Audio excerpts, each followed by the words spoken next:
This week, the true cost of mediocre.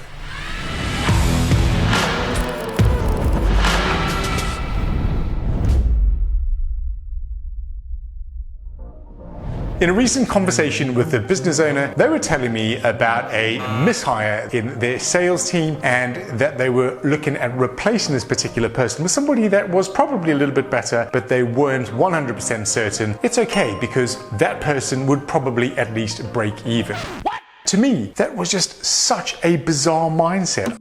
And I think it's because my understanding of what the true cost of mediocre is very different to what the true cost of mediocre is in their mind. Because I think they were just literally looking at, well, we pay X, they bring in Y, it's okay. But if you look at it in a different way, the true cost of having somebody that is mediocre in your business is that you do not have the right person on that seat. And without the right person on that seat, the real opportunity cost is the deals that they would have closed if they were in a sales role, the impact that they would have had on margin if they're in an operational role, the financial intelligence that you would have had quicker, sooner, in the right format if they were in a financial role. The cost of mediocre is the opportunity cost of having somebody brilliant in that role giving you what you need. And the crazy thing is that business owners are prepared to put up with mediocre and all of the cost that really carries instead of actually paying people to do the job properly. Use your head! Finding people that are capable, that have the skills to deliver.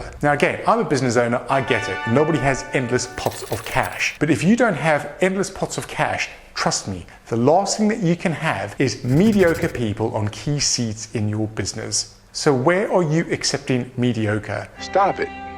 Get some help. And what are you going to do about it to make sure that your business grows and thrives? See you next time on Mind Your Own Business.